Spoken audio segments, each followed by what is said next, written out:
ఏపీలో విధుల్లో చేరని అంగన్వాడీల తొలగింపునకు రంగం సిద్ధమైంది. ఇప్పటివరకు కేవలం 20% మంది అంగన్వాడీలు విధుల్లో చేరారు. తమ మాట లెక్క చేయకపోవడంతో ప్రభుత్వం చర్యలు తీసుకుంది. జిల్లాల్లో అంగన్వాడీల టెర్మినేషన్ ఆర్డర్లు జారీకి ఆదేశాలు ఇచ్చింది. అయితే అంగన్వాడీ కేంద్రాల్లో కొత్త వారిని చేర్చుకునేందుకు 26వ తేదీన దరఖాస్తులు స్వీకరించాలని నిర్ణయించింది. ఈ నెల 24వ తేదీన గెజిట్ నోటిఫికేషన్ విడుదల చేయనుంది. ఈ నెల 25న కొత్త సిబ్బందిని చేర్చుకునేలా రిక్రూట్మెంట్ నోటిఫికేషన్ ఇవ్వనుంది.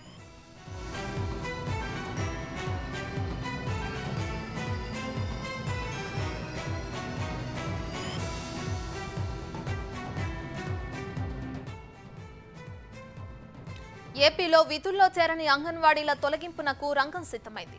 ఇప్పటివరకు కేవలం 20% మంది అంగన్వాడీలు విధుల్లో చేరారు. తమ మాట లెక్క చేయకపోవడంతో ప్రభుత్వం చర్యలు తీసుకుంది.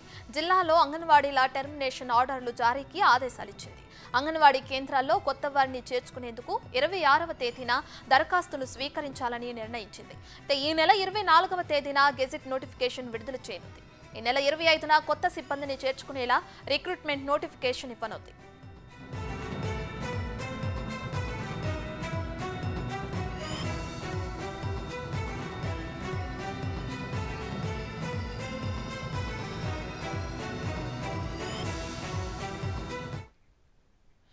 ఏపీలో అంగన్వాడీల నిరసనలు రోజు రోజుకు తీవ్రతరమవుతున్నాయి.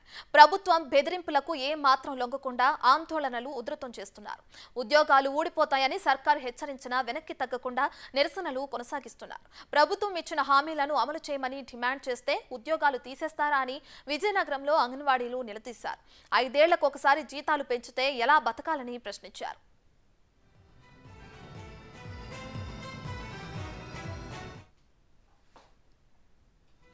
నేటికి 42 రోజులుగా అంగన్వాడీ వర్కర్లు హెల్పర్లు సమ్మె చేసి తమ న్యాయమైనటువంటి సమస్యలను పరిష్కరించాలని చెప్పి రాష్ట్ర ప్రభుత్వానికి విజ్ఞప్తి చేస్తున్నారు. శాంతియుతంగా పోరాడుతున్నారు. ఈరోజు 1 కోటి సంతకాలని ప్రజల దగ్గర సేకరించి నిన్న ముఖ్యమంత్రి గారికి మొరపెట్టుకుందామని చెప్పి విజయవాడ బయలుదేరితే ఎక్కడికక్కడ ప్రభుత్వం నిర్బంధించి అరెస్టులు చేసి భయభ్రాంతులకు గురి చేసింది. ఇప్పటికే 15 మందికి పైగా కార్యకర్తలు ప్రభుత్వం వివిధ రూపాల్లో బెదిరింపుల కారణంగా ప్రాణాలు వదిలారు. అయ్యా, మీరు ఏ ప్రాతిపదికన ఉద్యోగాల నుంచి తొలగిస్తారని చెప్పేసి అడుగుతున్నాం. మేము చట్టబద్ధంగా కార్మిక హక్కుల్లో రాజ్యాంగబద్ధంగానే సమ్మె నోటీస్ ఇచ్చాం. సమ్మె నోటీసు ఇచ్చిన 15 రోజుల తర్వాత సమ్మెలోకి దిగాం. ప్రభుత్వం ఇప్పటికి అనేక దఫాలుగా చర్చలు జరిపింది.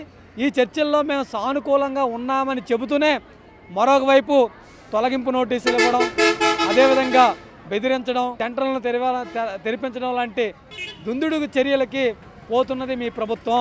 కాబట్టి మీ నోటీసులకి లేదంటే మీ నోటిఫికేషన్లకి అంగన్వాడీ కార్యకర్తలు ఎవరు భయపడేది లేదు. మేమందరం ఆల్రెడీ తాడో పేడో తేల్చుకోవడం కోసం సిద్ధపడే ఈ ఉద్యమంలో దిగాం. కాబట్టి ప్రభుత్వం జగన్మోహన్ రెడ్డికి ఉన్నది చాలా తక్కువ సమయం. ఈ సమయంలో మమ్మల్ని రెచ్చగొట్టి మా ఉద్యోగాలు పోవడం పక్కన పెట్టండి. ఖచ్చితంగా మీరు ఇదే వైఖరిని కానీ అవలంబిస్తే 2024 ఎన్నికల్లో మీరు ఖచ్చితంగా తగిన మూల్యం చెల్లించుకోక తప్పదు. ఎట్టి పరిస్థితుల్లో మీరు ఈ విధంగా బెదిరించడం ద్వారానే సమ్మెని విచ్ఛిన్నం చేయాలనే ప్రయత్నం మాత్రం మానుకోండి. దయచేసి అరెస్టులకు కానీ ఇటువంటి బెదిరింపులకు కానీ తలగ్గం. వెంటనే ఈరోజు చర్చలు ఏర్పాటు చేస్తామన్నారు. చర్చల్లో సానుకూలంగా పరిష్కరించి ప్రభుత్వం ఏదైతే ఇప్పుడు మేము అడుగుతున్నది కనీస వేతనం 26,000 కాదు, కనీసం మేము అడుగుతున్నది తెలంగాణ కంటే అదనంగా అడుగుతున్నాం. ఇక్కడ ఎంత ఇస్తారో చెప్పి ఎప్పటి నుంచి అమలు చేస్తారో చెప్పి సమ్మెని విరమింప చేయాలని చెప్పేసి ఈ సందర్భంగా రాష్ట్ర ప్రభుత్వానికి విజ్ఞప్తి చేస్తున్నాం. ఉద్యోగాలని తీసేసామని చెప్తుంది. ఇది ఎక్కడ న్యాయమని ప్రభుత్వాన్ని మేము నిలదీస్తున్నాం. మేము ఎవరికి చెప్పకుండా ఎవరికి చేయకుండా ఈరోజు సమ్మెలోకి రాలేదు.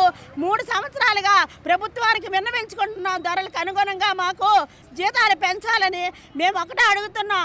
5 సంవత్సరాలకు ఒకసారి మీరు జీతాలు పెంచుతామంటున్నారు. ఈ ధరలు కూడా 5 సంవత్సరాలకు ఒకసారే పెంచండి. అప్పుడు ఎవరు కూడా మీకు జీతాలు పెంచమని అడగరు. అది రాసుకునేటప్పుడు ఇది కూడా రాసుకోవాలని మేము ఈ ప్రభుత్వాన్ని హెచ్చరిస్తున్నాము. ఇప్పటికి కూడా మేము ఎటువంటి బెదిరింపులకు లొంగేది లేదు. మా స్పష్టమైన హామీలు వచ్చినంత వరకు మా పోరాటం కొనసాగుతుంది.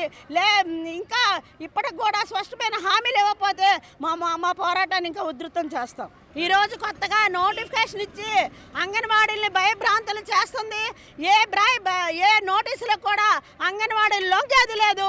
మా ఉద్యోగం ఎలా కాపాడుకోవాలో మాకు తెలుసు కనుక మేము ఎవరం కూడా బెదిరేది లేదని మీ మూలంగా ప్రభుత్వానికి చెప్తున్నాం. అన్ని విధాల మా అంగన్వాడీ వర్కర్స్ మీద చాలా ఆయుధాలు ప్రయోగించారు. ఇంకా ఏదీ లేదు, ఇప్పుడు ఏకంగా తీసేస్తామని అంటున్నారు. ఇది ఓన్లీ రాష్ట్ర ప్రభుత్వం స్కీమ్ కాదు, సెంట్రల్ గవర్నమెంట్ రాష్ట్ర ప్రభుత్వం కలిపి చేస్తుంది. వీళ్ళు ఎలా తీసేస్తారు? కానీ ఒకనాడు తమిళనాడులో ఇలాగే తీసేస్తే తిరిగి మా ఉద్యోగాలు మేము సంపాదించుకుంటాం. అంతేగాని వీళ్ళ బెదిరింపులకు బెదిరేది లేదు. మా ఉద్యోగాలు ఎలా సంపాదించుకోవాలో మాకు తెలుసు. కానీ సమ్మె ఇంకా ఉధృతం చేస్తాం మా కోరికలు తీర్చే వరకు.